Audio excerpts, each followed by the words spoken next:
반갑습니다. 책과 함께 편안한 시간을 드리는 제이지 보이스입니다. 오늘 읽어드릴 책은 택배가 도착하는 순간 인생이 뒤틀리기 시작했다. 정혁용 작가님의 소설 침입자들입니다.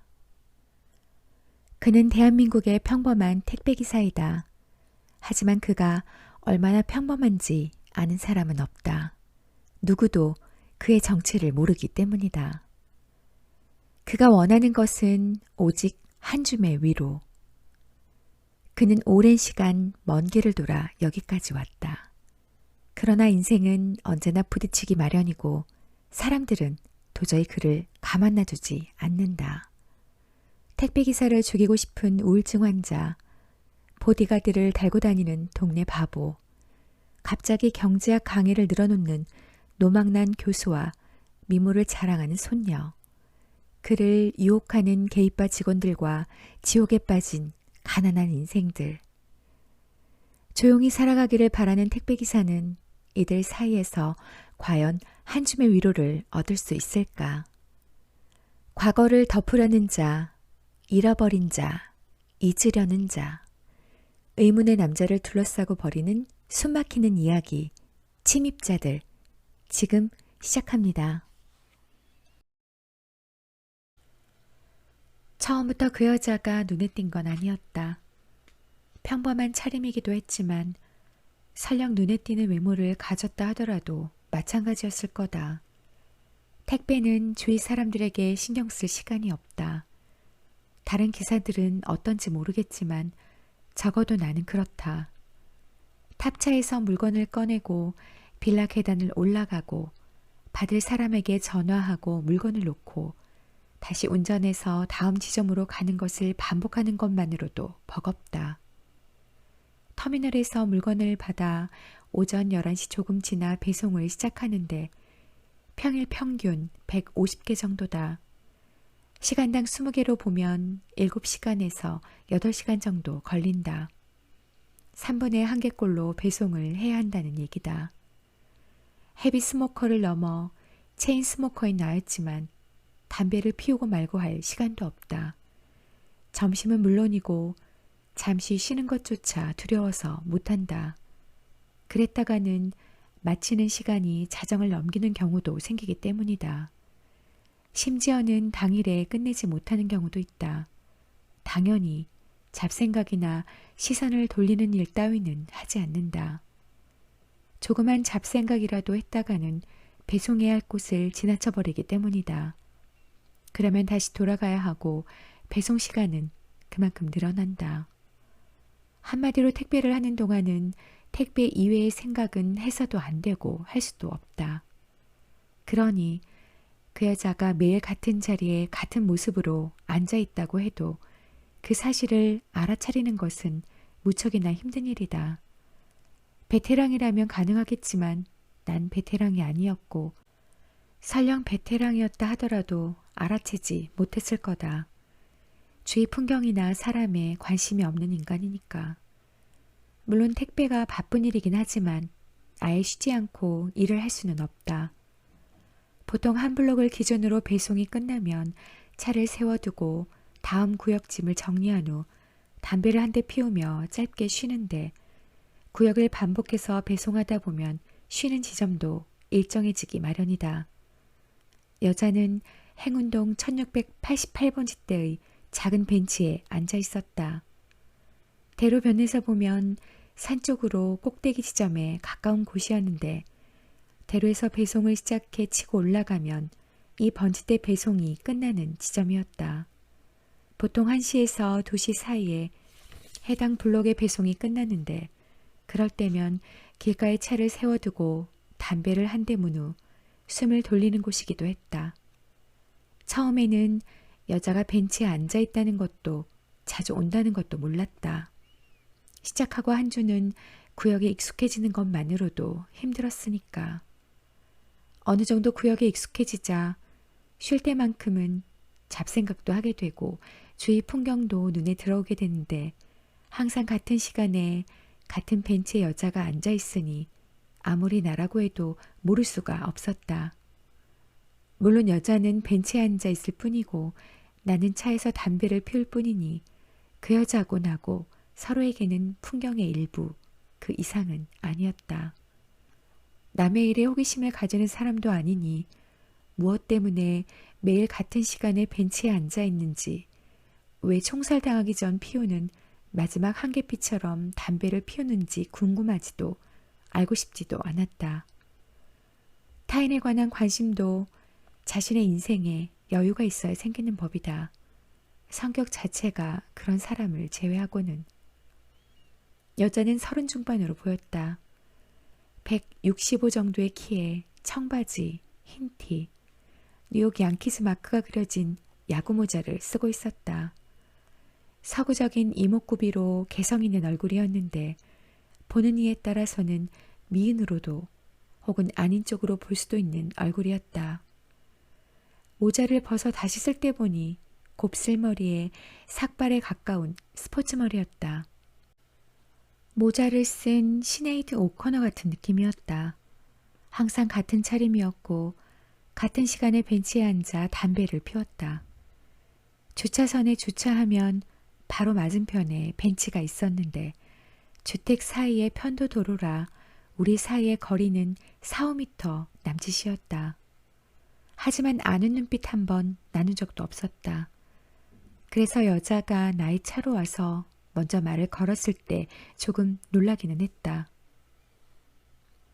담배 하나 줄래요? 허스키한 목소리였다. 매력적이기도 했고 하지만 망설였다.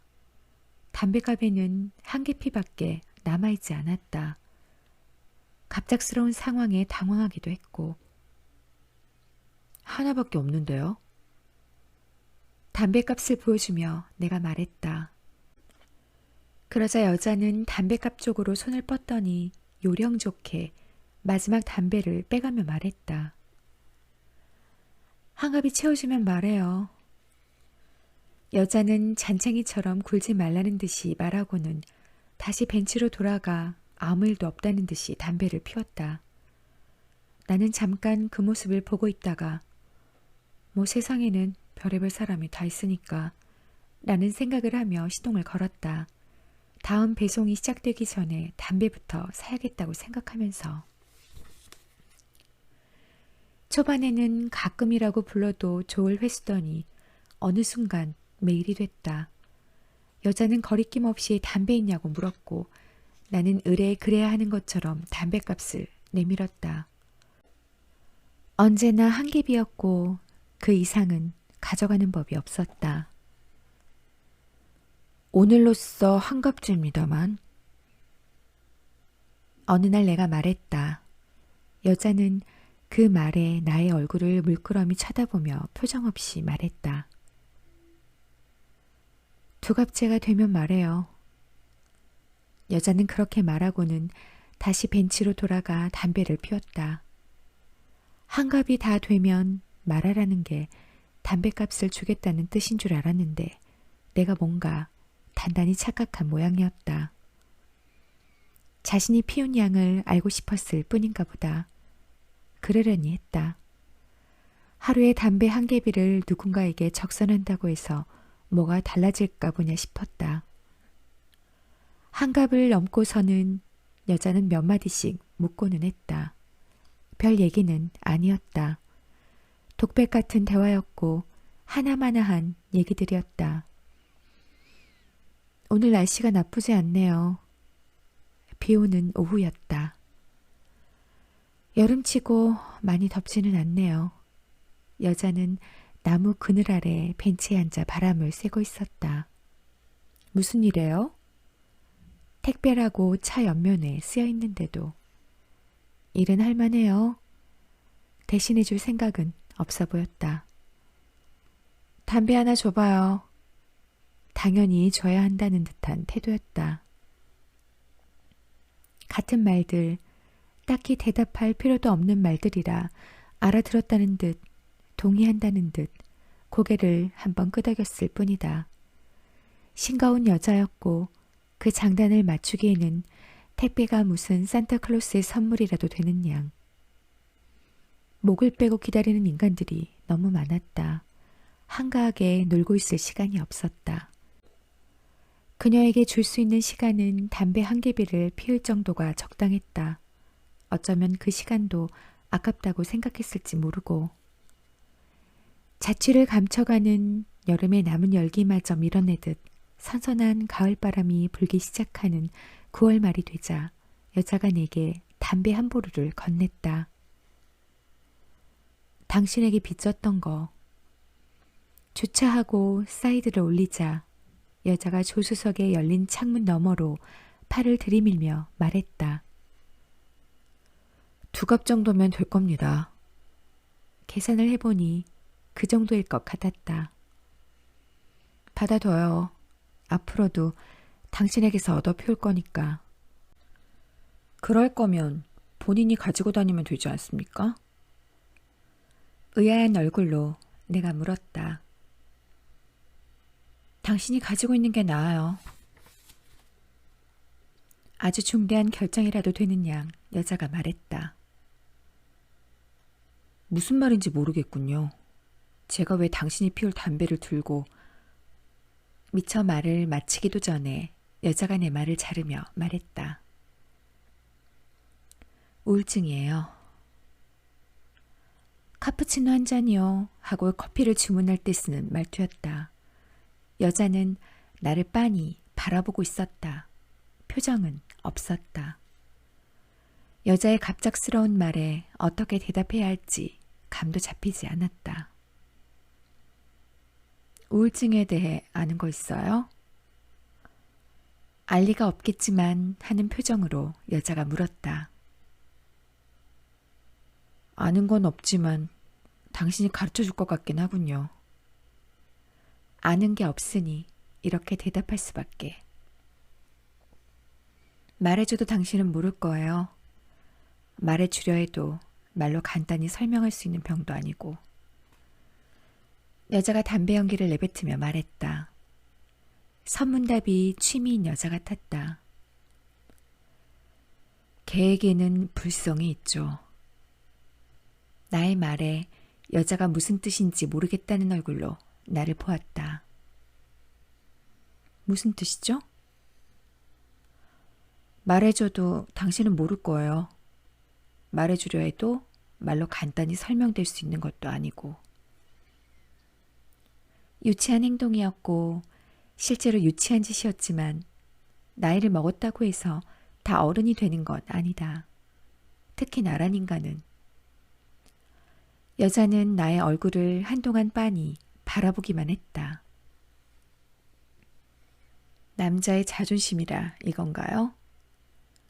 여자가 먼저 입을 열었다. 그런 건 평생 가져본 적도 없어요.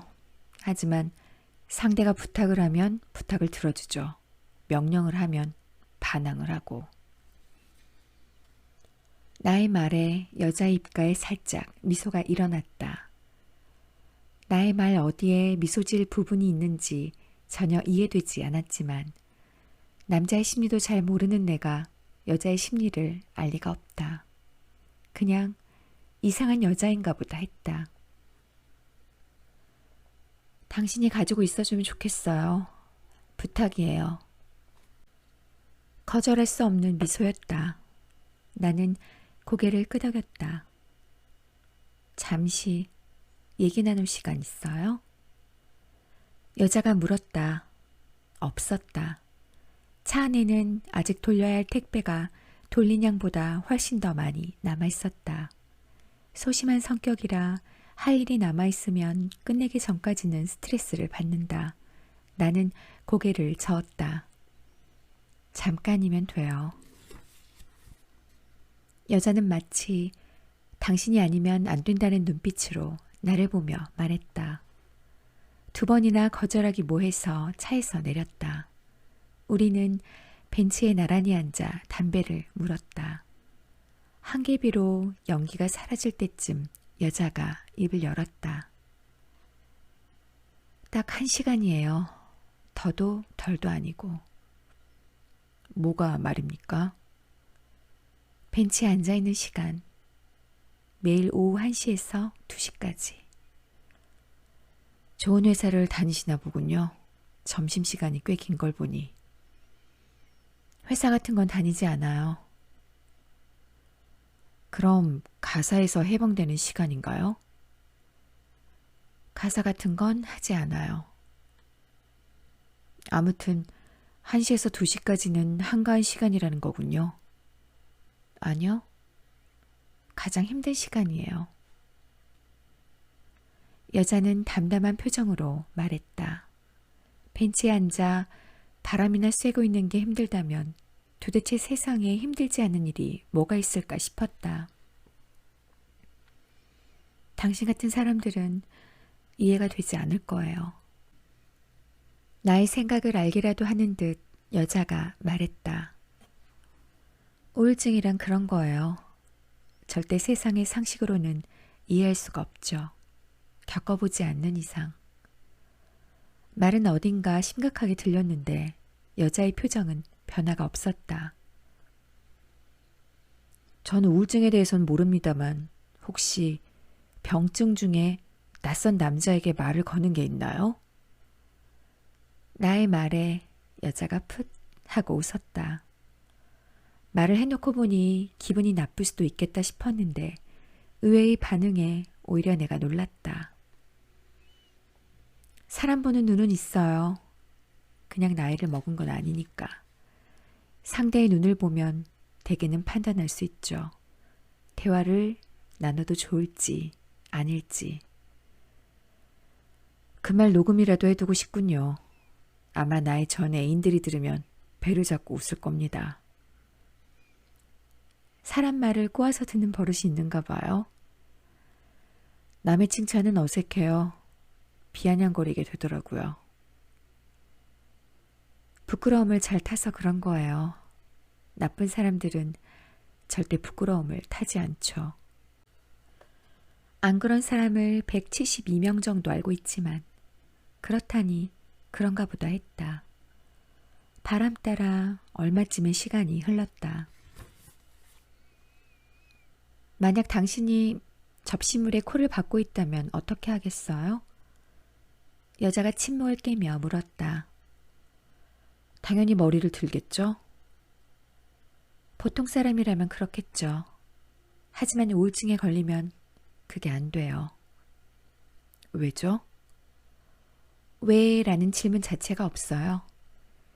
상식적인 사고가 존재하지 않아요. 머리를 들겠다는 생각 자체가 들지 않아요. 그냥 코를 박은 채로 답답해하다 죽는 거예요. 고개만 들면 되는데? 제가 말했죠? 설명해 준다 해도 이해하지 못할 거라고.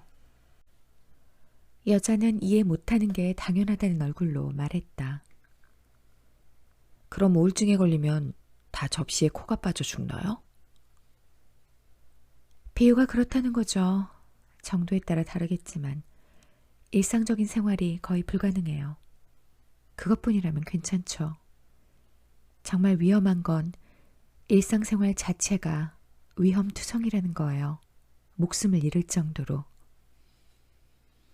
여자가 담배를 끄며 담담히 말했다. 내게는 답을 알 수 없는 수수께끼처럼 들렸고 이해가 되지 않는 게 있는데 뭐죠? 만약 당신이 우울증이라면 그리고 당신 말처럼 일상생활 자체가 위험이라면 저에게 말을 거는 게 가능한 일인가요? 나의 말에 여자가 고개를 끄덕이며 입을 열었다. 당연한 의문이네요. 제가 좀 더 정확하게 말했어야 했는데 우울증은 맞지만 우울증을 알았다는 말이 더 정확하겠네요. 지금은 거의 치료가 된 상태예요.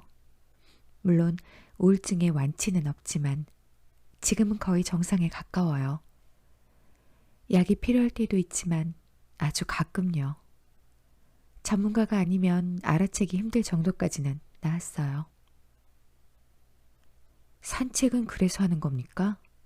나았기 때문에? 아니요. 다시 돌아가지 않기 위해서. 무슨 말인지 잘 모르겠군요. 이 병은 언제고 재발할 수 있어요. 원인과 요인이 다양하죠. 그래서 조심해야 해요. 굳이 비유하자면 알코올 중독과 같은 거예요. 아무리 금주를 해도 한 번 손을 대면 다시 중독자로 돌아가는 거죠. 그래서 여력이 있을 때 자신을 무장시켜두는 거예요. 할 수 있는 만큼. 여자는 그렇게 말하고는 내가 손에 쥐고 있는 담뱃값을 가져가 담배를 꺼내 물었다. 하지만 이해가 안 되는 게 나는 여자의 손에서 담뱃값을 다시 가져와 한 개피를 꺼내 물었다. 당신이 이런 말을 하는 이유를 모르겠군요. 보통 사람 같으면 자신의 병명을 잘 얘기 안 하지 않나요? 친한 사이라고 해도 하물며 낯선 사람에게는 더더욱 말이죠.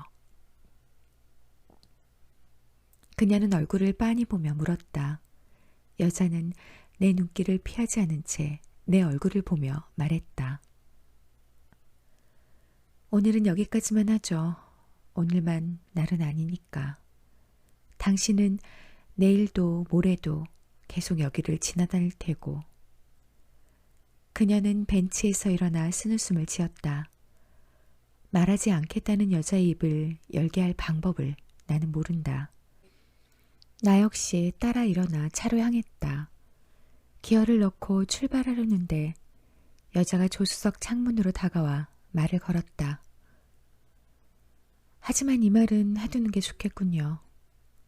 여자가 반쯤 열려있는 창문을 오른쪽 검지로 톡톡 두드리며 말했다. 전 당신을 죽이려고 했어요. 역시 카푸치노 한 잔이요 라고 주문할 때 쓰는 말투였다. 뭐라고 대답할 사이도 없이 여자는 차 뒤쪽으로 걷기 시작했다. 사이드 미러를 보자 여자는 이미 골목 안으로 사라진 뒤였다. 하지만 죽음이란 단어만은 잔상에 남았다. 죽음이라.